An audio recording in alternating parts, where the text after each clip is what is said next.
you think this will... I mean, as I said, it was a Tory policy. Labour have picked up and run with it, and it's happening faster than anyone expected. But do you think this will put the public at risk?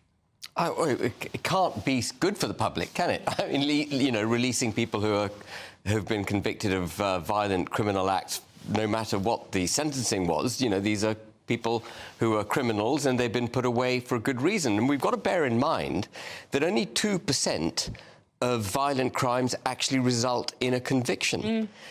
You know, only 7% are ever apprehended. Only half of that 7% result in a charge being brought.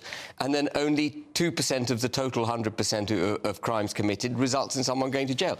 So one of the problems I think we're facing in this country is the legitimisation of certain... I'm slightly digressing, but the effective legitimisation of certain criminal acts as a result of the pressure on the criminal justice system. So, for example, the creation of the term petty crime, which basically allows the police to turn its back on enforcing the law where petty crime is concerned. And that, in my view, has encouraged a lot of people into criminality because they sense that they won't be caught, they won't even be investigated for a petty crime. And so that encourages people into the system. If you then take away retribution, if you take away the threat of what might happen with criminal activity, assuming you are convicted, actually you're just making it even more less risky. You're making it much less risky for criminals. And there's more encouragement. And it was interesting, Catherine saying this isn't a big issue in the country.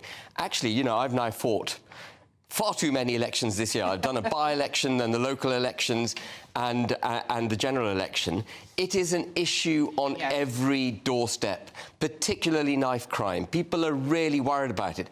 But it's, you know, knife crime is a symptom of all other criminality as well. Weed. You know, you can smell weed everywhere you go nowadays on the streets of London and Wellingborough and Rushden, where I was standing, and other places. You see syringes being dropped all over the place. Millions of barbershops, which made, I think, Emily Maitlis turn her eyebrows went up when Reform UK mentioned the emergence of multiplicity of barbershops. But the point about barbershops is that not that we've got anything against barbers, it's because it's a cash business and you can launder drug money through, you know, these barbershops.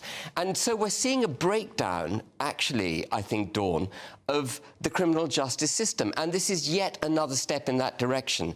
And I completely agree with you, Michael. We've seen the rise in the numbers going to jail. Why haven't we been ahead of this game? There are about 95 to 100,000 people in jail. It's not that big a number. We can have more jails. You know, it's not beyond us to be able to build another 10,000 cells somewhere. You know, we should be able to do it. We've got redundant Air Force bases that are now being handed over to... I was going to mention that because it was discussed using these to house migrants initially rather than using hotels. And they are being used to house migrants. Weathersfield Air Base, for example, is being used to house migrants. So